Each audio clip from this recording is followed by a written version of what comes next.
What's happening with this Kojima channel and welcome back to another vlog. അപ്പോൾ നമ്മുടെ triumph പിന്നെ അവരുടെ പുതിയ രണ്ട് വണ്ടികൾ ഇറക്കിയിട്ടുണ്ട്. അതായത് സ്പീഡ് 400 ഒന്ന് അപ്ഡേറ്റ് ചെയ്ത് ഇറക്കിയിട്ടുണ്ട്. അത് കൂടാണ്ട് സ്പീഡ് T4 എന്ന് പറഞ്ഞ ഒരു ബൈക്ക് ഇറക്കിയിട്ടുണ്ട്. അതായത് സ്പീഡ് 400 കുറച്ചും കൂടെ വില കുറഞ്ഞൊരു വേർഷനാണ് നമുക്ക് കാണാൻ പറ്റുക. അപ്പോൾ അതിൻ്റെ ഒരു ചെറിയൊരു വോക്ക് അറൗണ്ട് വീഡിയോയ്ക്ക് നമ്മുടെ ഇന്നത്തെ വീഡിയോ. അപ്പോൾ നമുക്ക് നേരെ വീഡിയോയിലേക്ക് പോകാം.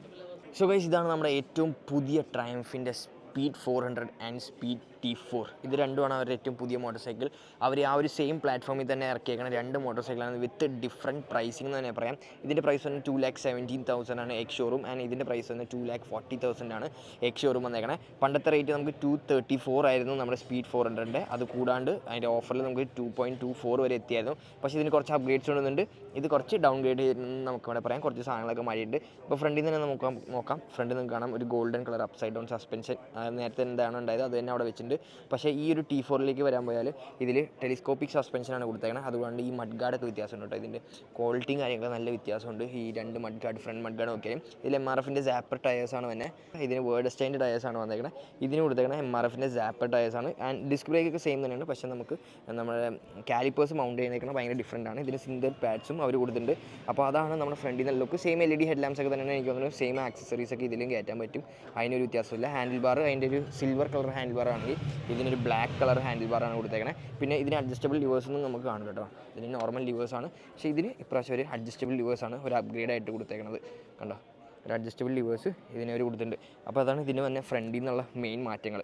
അത് കഴിഞ്ഞാൽ ഇതിൻ്റെ എഞ്ചിൻ കേട്ടോ. എഞ്ചിൻ ഓൾമോസ്റ്റ് രണ്ടും സെയിം എഞ്ചിൻ തന്നെയാണ്. സെയിം എഞ്ചിൻ എന്ന് വെച്ചാൽ സെയിം ടു സെയിം എഞ്ചിനാണ്. പക്ഷേ ഇതിൽ വന്നേക്കുന്ന ഇപ്രാവശ്യം പവർ പ്രൊഡ്യൂസ് ചെയ്യുന്നത് വെച്ചാൽ ഓൾമോസ്റ്റ് 30.6 bhp ഓഫ് പവറാണ് പ്രൊഡ്യൂസ് ചെയ്യുന്നത്. 36 Nm ടോർക്കും പ്രൊഡ്യൂസ് ചെയ്യുന്നുണ്ട്. അതായത് ലോ എൻഡ് പെർഫോമൻസ് കുറച്ചും കൂടെ കൂടിയുണ്ട്. സിറ്റി ഓറിയൻറ്റഡ് ആയിട്ട് ആക്കിയേക്കാനാണ് ഈ ഒരു T4 എന്ന് പറയുന്നത്. കൂടുതൽ കുറച്ചും കൂടെ സ്ലോവർ പോകാനും കുറച്ചും കൂടെ ലോ എൻഡ് ടോർക്ക്, അതായത് സിറ്റിയിലൊക്കെ ഉപയോഗിക്കാനായാലും കുറച്ചും കൂടെ കാം ആൻഡ് പീസ്ഫുള്ളായിട്ട് ഓടിക്കാനുള്ള സെറ്റപ്പിലാണ് ഈ ഒരു വണ്ടി ചെയ്തേക്കുന്നത്. പക്ഷേ ഇതിന് അവർ ആ സെയിം പഴയ ആ ഒരു T4 എഞ്ചിൻ്റെ അതേ പവറും കാര്യങ്ങളൊക്കെയാണ് ഇതിനവർ ഇപ്പോഴും കീപ്പ് ചെയ്തേക്കുന്നത്. ഇതിപ്പോഴും അതേ ആ ഒരു എന്താ പറയുക കുറച്ചും കൂടെ പവർഫുള്ളായിട്ട് കുറച്ചും കൂടെ ത്രോട്ടിൽ ചെയ്ത് ഓടിക്കാൻ വേണ്ടി ഉള്ള ഒരു വണ്ടിയായിട്ട് തന്നെയാണ് ഈ ഒരു സ്പീഡ് 400 അവർ വെച്ചേക്കുന്നത്. ഓക്കെ, നെക്സ്റ്റ് നമുക്ക് നോക്കാൻ ഇതിൻ്റെ സൈഡാണ്. സൈഡിൽ എനിക്ക് ഓൾമോസ്റ്റ് സെയിം തന്നെയാണ് അതിൻ്റെ എക്സോസ്റ്റും. പക്ഷേ എക്സോസ്റ്റ് നോട്ട് രണ്ടിനും വ്യത്യാസമുണ്ട്. എക്സോസ്റ്റ് നോട്ട് രണ്ട് വണ്ടിക്കും വ്യത്യാസമുണ്ടെന്നാണ് പറഞ്ഞത്. അത് ഞാൻ നിങ്ങൾക്ക് ലാസ്റ്റ് ഒന്ന് കേൾപ്പിച്ചു തരാം. ബാക്കി നമുക്ക് നോക്കാൻ പോയാൽ ബാക്കിൽ സ്പ്രോക്കറ്റ് സൈസ് വ്യത്യാസമുണ്ട്. ഇതിന് 45 ടീത്താണ് റിയർ സ്പ്രോക്കറ്റ് തന്നെ. അതിന് വരുന്നത് 39 ടീത്ത് സ്പ്രോക്കറ്റാണ്. ഫ്രണ്ട് രണ്ടിനും 15 തന്നെ വന്നേക്കണേ. ഇതിന് നമുക്ക് ഇപ്രാവശ്യം 150 സെഷൻ്റെ വേർഡ് സ്റ്റാൻഡ് ടയറാണ്. കുറച്ച് പ്രൊഫൈൽ കൂടിയ ടയേഴ്സാണ് അവരിൽ കൊടുത്തേക്കുന്നത്. ബാക്കിൽ നിന്നുള്ള ലുക്ക് രണ്ട് വണ്ടിക്ക് ഓൾമോസ്റ്റ് സെയിം തന്നെ എടുക്കുന്നുണ്ട്. രണ്ടും സെയിം ലുക്കാണ് ബാക്കിൽ നോക്കാൻ പോയാൽ. സീറ്റൊക്കെ കുറച്ച് വ്യത്യാസം വന്നിട്ട് 10 mm ഫോം എക്സ്ട്രാ ആഡ് ചെയ്തിട്ടുണ്ട് ഫോർ ബെറ്റർ കുഷനിങ് എന്നാണ് പറഞ്ഞേക്കുന്നത്. ഫോർ റൈഡർ ആൻഡ് പില്ലിയൻ രണ്ടുപേർക്കും കുറച്ച് ബെറ്റർ കുഷനിങ്ങിനെ അവർ ആഡ് ചെയ്തിട്ടുണ്ട്. ബാക്കിയൊക്കെ ഓൾമോസ്റ്റ് സെയിം തന്നെയാണ്. നമുക്ക് ക്ലസ്റ്റർ നോക്കാൻ പോയാലും ഓൾമോസ്റ്റ് സെയിം തന്നെയാണ്. ക്ലസ്റ്ററിൽ ഇപ്രാവശ്യം ട്രാക്ഷൻ കൺട്രോൾ നമ്മുടെ T4 കൊടുത്തിട്ടില്ല. ഇതിന് എല്ലാ ഇലക്ട്രോണിക്സോടെയാണ് വന്നേക്കണേ. ട്രാക്ഷൻ കൺട്രോളും കാര്യങ്ങളൊക്കെ ഉണ്ട്. ഡിഫറെൻറ്റ് കുറേ കളേഴ്സിലാണ് ഈ രണ്ട് വണ്ടിയും വന്നേക്കണേ. ഗ്രൗണ്ട് ക്ലിയറൻസിൽ ചെറിയൊരു മാറ്റമുണ്ട്. അതുകൂടാണ്ട് ഇതിൻ്റെ ആംഗിളിലും വ്യത്യാസമുണ്ട്. ഫ്രണ്ട് സസ്പെൻഷൻ മാറിയപ്പോഴത്തേക്കും നമ്മുടെ റേക്ക് ആംഗിൾ, അതായത് ഈ ഒരു ആംഗിൾ നല്ല രീതിയിൽ വ്യത്യാസം വന്നിട്ടുണ്ട്. അപ്പോൾ ഇതിൻ്റെ വീൽ ബേസും ലെങ്ത്തും കൂടിയിട്ടുണ്ട് കേട്ടോ വണ്ടിയുടെ. പിന്നെ ഇതിന് നമുക്ക് ഇമ്മൊബിലൈസർ ഇതിന് വന്നില്ല. ഇതിന് ഇവിടെ USB ചാർജറും ഉണ്ട്. അതും ഇവിടെ ത്രോട്ടിൽ നോക്കാൻ പോയാൽ നമുക്ക് നോർമൽ കേബിളാണ്, റൈഡ് ബൈ വയർ അല്ല. ഇതിന് പക്ഷേ റൈഡ് ബൈ വയർ ത്രോട്ടിലാണ് കൊടുത്തേക്കുന്നത്. അതുകൊണ്ട് USB ചാർജറും ഉണ്ട്. പക്ഷേ ഇമ്മൊബിലൈസറിൻ്റെ ഓപ്ഷൻ കണ്ടോ, ഈ ഒരു ഇത് കണ്ടോ, ഇമ്മൊബിലൈസർ ഈ ഒരു സ്പീഡ് 400-നായിട്ടുള്ളത്. അതുകൊണ്ട് ത്രോട്ടിൽ റൈഡ് ബൈ വയർ, അതുകൊണ്ടാണ് ഇതിന് ട്രാക്ഷൻ്റെ ഓപ്ഷൻ ഉള്ളത്. ഇതിന് ട്രാക്ഷൻ്റെ ഓപ്ഷൻ ഇല്ലാത്തത്. ക്ലിയൻസ് ഓൾമോസ്റ്റ് സെയിം തന്നെയാണ്. ചെറിയൊരു വ്യത്യാസം ഉണ്ടെങ്കിൽ 10 mm വ്യത്യാസം ഉണ്ടെങ്കിലേ ഉള്ളൂ. ബാക്കി ഗ്രൗണ്ട് ക്ലിയൻസ് ഒക്കെ ഓൾമോസ്റ്റ് സെയിം തന്നെയാണ്. പക്ഷേ രണ്ടിൻ്റെയും പവറിലാണ് മെയിൻ ഒരു വ്യത്യാസം വന്നേക്കണേ. അതുകൊണ്ട് വിലയിലും വ്യത്യാസം വന്നിട്ടുണ്ട്. പിന്നെ സീറ്റ് ആയിട്ട് നോക്കാൻ പോയാൽ ഓൾമോസ്റ്റ് സെയിം തന്നെയാണ്. ഞാൻ ജസ്റ്റ് കയറി ചെയ്ത് കാണിച്ചു തരാം.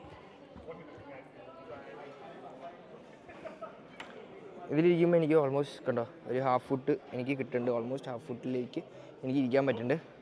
അപ്പോൾ ക്ലസ്റ്ററൊക്കെ ചെയ്യുന്നതിന് ഇതിന് ട്രാക്ഷൻ കൺട്രോൾ ഉണ്ട്. ഇതിലിരുന്ന് നോക്കാം. ഇതിലും ഓൾമോസ്റ്റ് ചെയ്യുന്നതിന് എനിക്ക് ചെറിയൊരു വ്യത്യാസമായിട്ട് തോന്നുള്ളൂ. അങ്ങനെ വലിയൊരു മാറ്റമായിട്ട് എനിക്ക് തോന്നുന്നില്ല. പക്ഷേ നമുക്ക് സീറ്റായിട്ട് ഓൾമോസ്റ്റ് സെയിം തന്നെയാണ്. ഇതാണ് ഇതിൻ്റെ ഒരു ക്ലസ്റ്ററും കാര്യങ്ങളൊക്കെ നോക്കാൻ പോയിട്ടോ. സെയിം ടാങ്ക് സൈസും കാര്യങ്ങളൊക്കെ തന്നെയാണ് ഇതിന് കൂടുതലാണ്. വെയിറ്റ് കൂടുതലാണ് ഇതിന് T4-ന് നമ്മുടെ സ്പീഡ് 400-ക്കാട്ടും. അപ്പോൾ ഇതാണ് രണ്ട് വണ്ടികൾ. അപ്പോൾ നിങ്ങൾക്ക് ഏത് വണ്ടിയാണ് ഇഷ്ടപ്പെടുന്ന ഒരു കാര്യം നിങ്ങളൊന്ന് കമൻറ്റ് ബോക്സ് കമൻറ്റ് ചെയ്യുക. ആൻഡ് ഞാൻ ഇതിൻ്റെ എക്സോസ്റ്റ് നോട്ട് കൊണ്ടൊന്ന് കേൾപ്പിച്ചു കേട്ടോ. അപ്പോൾ ഫസ്റ്റ് നമുക്ക് സ്പീഡ് 400-ൽ കയറിയിരിക്കാം. ഇതിൻ്റെ വെയിറ്റ് ഞാൻ പറഞ്ഞു വ്യത്യാസമുണ്ടെന്ന്. സസ്പെൻഷൻ ട്രാവലും വ്യത്യാസമുണ്ട്. ഇത് 130 ആണെങ്കിൽ അത് 120 ആണ് സസ്പെൻഷൻ ട്രാവൽ വന്നേക്കുന്നത് കേട്ടോ. അപ്പോൾ ഞാൻ ജസ്റ്റ് എക്സോസ്റ്റ് നോട്ട് ഒന്ന് കേൾപ്പിച്ചു തരാമേ.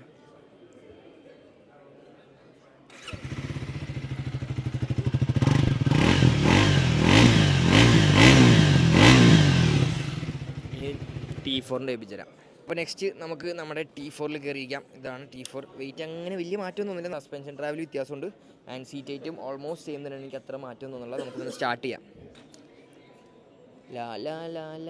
ബാറ്ററി അടിച്ചു പോയി ഗൈസ്. ഓണാക്കി വെച്ചുകൊണ്ട് വണ്ടിയുടെ ബാറ്ററി അടിച്ചു പോയി ഗൈസ്. അപ്പോൾ നമുക്ക് അടുത്ത വണ്ടി നോക്കാം. ഉണ്ട് കേട്ടോ. വലിയ വ്യത്യാസം തോന്നുന്നുണ്ടോ? ഇത് കുറച്ചും കൂടെ റഫ് എക്സോസ്റ്റ് ആയിട്ടാണ് തോന്നണം. മറ്റേത് കുറച്ചും കൂടെ സ്മൂത്ത് ആയിരുന്നു. Thank you. ഇല്ല, ഞാൻ സൈഡിൽ ബാക്ക്ഗ്രൗണ്ടിലേക്ക് നിൽക്കാം.